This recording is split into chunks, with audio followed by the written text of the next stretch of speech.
Benarnya ya, nah, sama.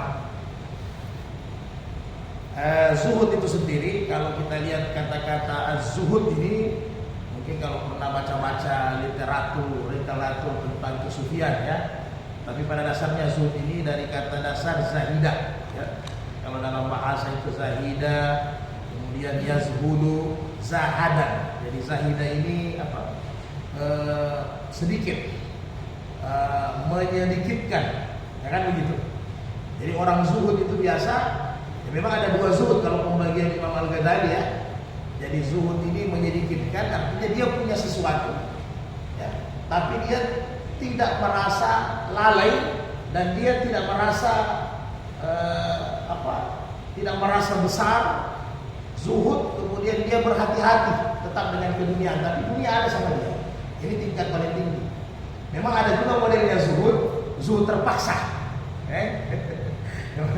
Zuhud terpaksa itu kata Ibnu Hajar yang bagaimana zuhud terpaksa itu memang tidak ada flusnya, memang tidak ada jabatannya, memang tidak ada kekuasaannya. Maka dia hidup dalam keadaan sederhana karena memang dia tidak punya apa-apa. Nah, itu sebenarnya zuhudnya bukan zuhud tingkat tinggi. Kalau dalam ilmu tasawuf, zuhud yang tingkat tinggi itu seperti apa? Zuhud tingkat tinggi itu seperti dia punya kekuasaan, dia punya harta, tapi dia bisa sederhana. Bahkan orang lain lebih bahagia daripada dia. Dengan keberadaan dia, orang lain bahkan lebih sejahtera, lebih senang daripada dia. Nah, kalau mau lihat contohnya Ibrahim bin Adam rahimahullah ya. Ibrahim bin Umar bin Abdul Aziz itu semua. Ini Umar bin Abdul Aziz, cucunya Umar bin Khattab. Ini tabi'in. Umar bin Abdul Aziz itu khalifah.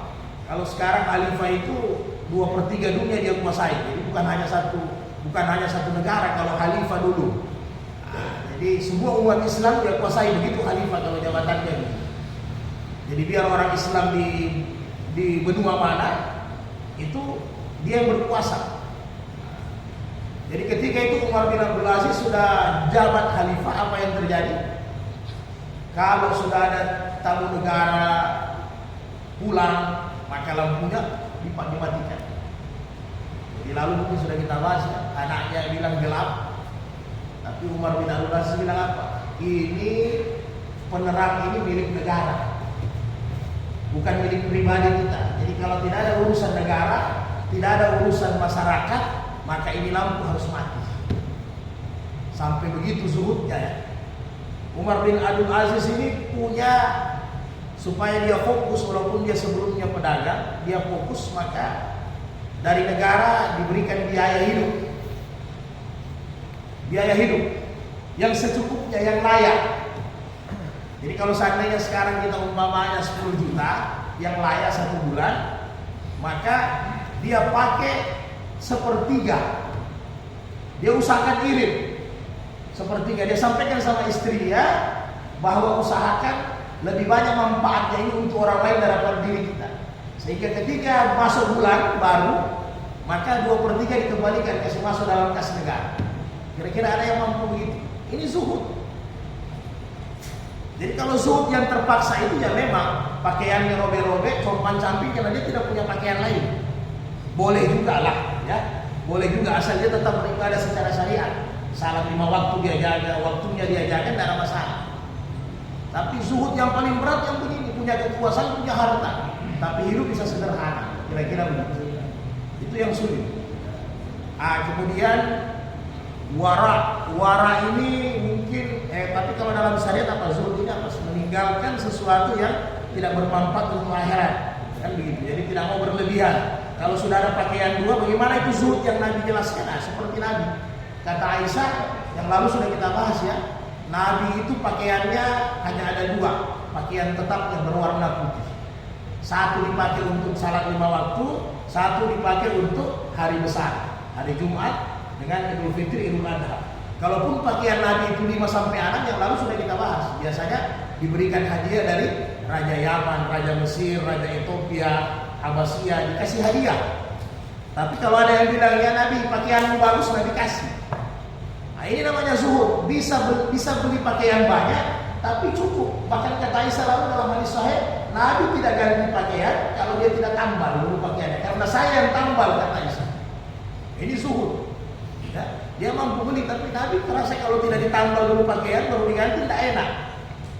Nah, sekarang kan orang kalau ada lagi Android baru, ada lagi iPhone baru, ganti lagi. Sebenarnya tidak ada guna kan? Benarnya begitu. Nah, itulah kira-kira zuhudnya Nabi. Dan masih banyak yang lain Nabi punya zuhud itu luar biasa. Wara ini kalau dalam bahasa wariya, yari'u, waraan. Ini artinya menahan diri. Ini juga tingkat tinggi, Pak. Jadi zuhud dengan wara ini penyempurna syariat sebenarnya. Sempurna kita punya syariat yang lalu-lalu kita sudah bahas. Kalau ada di dalam diri kita, wara ini apa? Wara ini menahan diri, hati-hati. Bagaimana waranya Nabi? Nabi satu ketika lihat ada korma di rumah, ya. Mungkin hadisnya lalu sudah dibaca juga. Korma itu Nabi mau makan. Akhirnya Nabi tidak jadi makan. Ini namanya wara. Kenapa? Ini jangan sampai orang punya. Yang kedua, jangan sampai korma ini korma sedekah. Jangan sampai korma ini korma zakat. Kan begitu. Karena Nabi tidak makan sedekah, tidak makan zakat. Bani Hasyim juga begitu. Jadi tidak makan sedekah, tidak makan zakat. Yang Nabi makan adalah hadiah. Kalau hadiah boleh, Nabi ambil.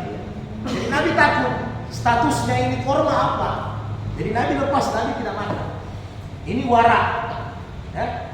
Kalau kita kan agak sulit, apalagi agak lapar sedikit, sapu saja. Bismillah. Nah, yang begitu. Sahabat juga ada begitu. Yang lalu di bab menyembeli ya.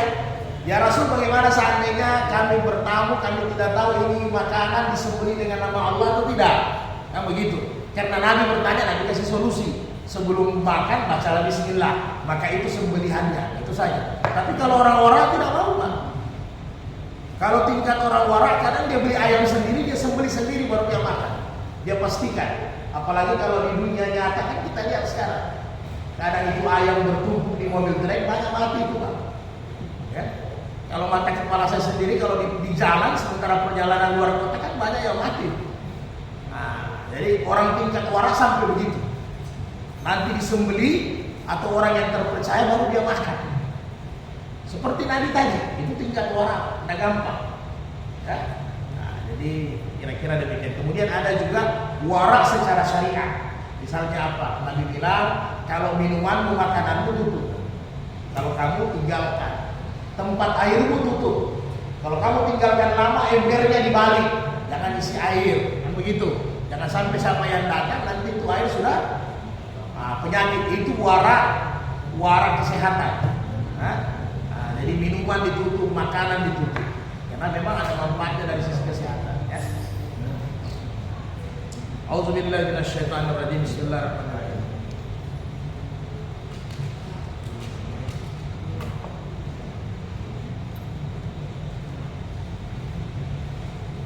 An-Nu'man bin Bashir radhiyallahu anhu qala sami'tu Rasulullah sallallahu alaihi wasallam yaqul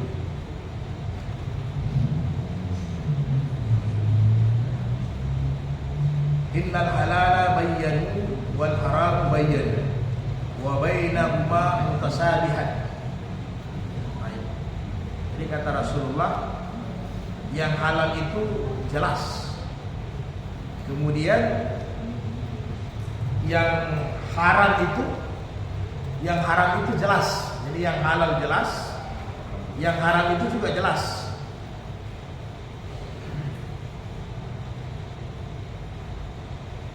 Tapi yang bahaya ini kata Nabi, jadi memang kalau mau kita selamat, ya tidak ada jalan lain. Karena kalau yang halal kan sudah jelas. Jadi kalau kita yang halal sudah jelas, silahkan dimakan, silahkan dijalankan. Yang memang haram sudah jelas, ya silahkan ditinggalkan. Tapi yang paling banyak ini adalah subhat. Ini larangannya warak. Ini subhat ini ranahnya warak. Jadi kalau bahasa hukum, subhat itu adalah makruh, kata kasarnya. Saya ringkas dulu. Jadi kalau bahasa hukum yang bisa kita cerna, subhat itu sebenarnya makruh. Lampu kuning. hati-hati. Ini yang memang dalam kehidupan kita agak sulit. Kalau dia makanan, ya sudah jelas makanan-makanan yang makruh lebih baik kita tinggal. Apalagi ada perbedaan pendapat, ikhtilaf ulama di dalam. Yang lalu sudah kita bahas umpamanya, yang kita bahas lalu apa? Tape ya, kepiting, Kadal. apalagi kadal, biawak. Itu kan ikhtilaf ulama. Jadi kalau dulu ya mungkin keadaan makanan masih normal, masih agak susah. Kalau sekarang saya rasa berlebihan. Jadi kalau orang tingkat wara, karena kita bahas zuhud wara ini, semua yang makruh pasti mereka tinggalkan, tidak mereka konsumsi lagi. Walaupun secara hukum itu hukumnya makruh, dilaksanakan tidak apa-apa, ditinggalkan baru berpahala, kan begitu bahasa hukum. Nah, termasuk ya maaf api neraka rohan. Walaupun secara fikih kita sudah bahas hukumnya makruh, ya, karena sesuatu yang tidak dijelaskan dengan jelas dalam Al-Quran, kalau dia halal atau haram, ya pasti makruh kan. Jadi orang-orang waras sudah tidak bahas itu. Walaupun nanti banyak timbangan-timbangannya, ada juga sana wali Allah dia merokok, itu beda lagi, ya. Itu versi khusus, ya. Karena kalau timbangan dohan ini, timbangan merokok ini sebenarnya timbangannya menghambur-hamburkan harta, kan begitu. Kata Nabi kulu wasrabu wala tusrifu, kan begitu. Makan minum jangan berlebihan. Yang overdosis itu yang mana? Nah, ini overdosis salah satunya. Wala tusrifu itu yang berlebihan, menghambur-hamburkan harta. Kenapa? Mubazir, inna mubaziri setan, karena ikhwanas saya. Di persoalannya kadang yang mubazir, yang berlebihan, yang meragukan lebih dekat kepada setan sebenarnya. Itulah subhan. Jadi paling mau selamat tinggalkanlah. Kalau dari sisi pekerjaan, ya memang kalau sudah kita bahas ya, pekerjaan mana yang halal secara syariat, pekerjaan mana yang haram, itu jelas. Kalau kita jual daging babi ya pasti haram. Walaupun orang bilang dagingnya yang dimakan haram, tapi jualannya tidak haram, sama haram. Ya. Jadi sama itu haram. Atau orang bilang apa? Kalau dianggap seperti uang korupsi. Uang itu sebenarnya dibelikan nasi itu halal. Tapi karena uangnya uang korupsi jadi haram. Jadi pekerjaan lah, jual beli. Yang termasuk subhat itu ya maaf ya. Maksudnya hanya di lalu kita sudah bahas juga hukum musik. Dan sebenarnya yang jelas itu yang subhat yang termasuk di dalamnya jual beli alat musik. Walaupun musik itu makruh, ya. Walaupun makruh dan ada juga kalangan mengharamkan. Nah, ada juga yang memakruhkan. Ibnu Hazm memakruhkan. Tapi yang lalu sudah kita bahas ya, Imam Syafi'i, Imam Malik, apalagi Ahmad, kemudian Hanafi itu lebih condong mengharamkan karena mudaratnya lebih berbahaya, lebih hati-hati. Ya, jadi walaupun nanti secara hukum fikihnya dia makruh, ada juga yang mubah, yang membolehkan. Tapi bagi orang yang wara, dia pelan-pelan ditinggalkan. Utamanya jualannya, ya. Kadang mendengarnya ini agak sulit memang karena kita punya telinga masih ada. Nah, nanti panjang lagi pembahasannya, ringtone yang kita pakai. Nah, jadi hanya kalau masih ada usaha yang lain. Karena dalam hadis saya al-madamiru syaitan. Jadi itu salah satunya kan segala alat-alat yang bisa melalaikan. Tapi ingat ini juga ikhtilaf para ulama. Perbedaan pendapat karena yang melalaikan alat itu bukan hanya musik saja. Sebenarnya kan orang main kartu, main domino, main apa lagi? Main yoker. Kalau dalam saya muslim apa? Kerambon dengan apa? Skak. Apa itu skak? Satu. Jadi versi bukan haram ya. Itu ikhtilaf, makruh. Ya, orang waras sebenarnya tidak ada guna. Apa guna mas? Main catur sampai jam 4 malam. Pas azan kita tidur. Ya kan? Apa guna main domino sampai tengah malam? Terakhir baku GP sakit hati dengan saudara kita. Ya kan? Tunggu ente besok ya. Gara-gara main domino, biasnya sampai ke pekerjaan. Nah, ya kan banyak. Gara-gara dia kalah main domino dengan muridnya, besok murid nol terus, dia kasih nilai. Ya kan? Kenapa? Hati rusak. Nah, jadi sebatas itu. Jadi kalau orang-orang wara, walaupun secara hukum itu boleh makruh, tapi alangkah bagusnya yang begitu tinggalkan saja. Dan manfaatnya lah saya rasa. Lebih baik yang ada istri tidur di rumah, pulau istri saja. Kan lebih bagus. Nah, Yang belum ada harinya ya banyak istihara supaya hari cepat datang. Iya, kira-kira begitu. Jadi yang orang kalau mau wara, maksudnya mau ke tingkat wara. Jadi semua segala yang sia-sia kalau bisa kita pendek ditinggalkan. Tapi jangan kita hakimi orang. Ya, oi, karena memang ada hadisnya. Siapa yang main catur? Kata Nabi hadis sahih, maka dia bukan, dia tangannya seperti dia masukkan di darah babi, kata Rasul. Artinya kalau dia masukkan di darah babi, memang hati-hati. Karena yang begitu kan keasikan. Ya bukan haramnya. Yang haramnya nanti kalau dia lalai sembahyang pasti haram. Nah, tapi hati-hati. Karena memang kita sudah rasakan. Saya itu paling senang main catur. Apalagi kalau orang-orang pasar kan enak ya. Main catur itu kan namanya apa, strategi kecil-kecilan. Latihan perang kecil-kecilan kan begitu. Tapi ternyata waktu habis. Apalagi kalau belum puasa, enak sekali main catur. Sembahyang zuhur nanti 2:30. Sembahyang asar jam 5 lewat. Buka puasa rame-rame di masjid. Habis isya main catur lagi sampai sahur. Nah, akhirnya kita punya Quran terbang semua. Kesian. Bacaan Quran terbang, kita punya zikir terbang. Sia-sia apa guna puasa kalau begitu? Kira-kira begitu. Jadi belajar kita tinggalkan. Apalagi karambol. Jadi kasih permainan anak-anak kita di rumah yang lebih kreatif lah, yang lebih masuk akal ya. Nah, daripada yang menghabiskan waktu. Kan orang kafir bilang waktu itu adalah uang kan. Nah, kita waktu itu adalah ibadah. Kan begitu, harus masih banyak yang lain.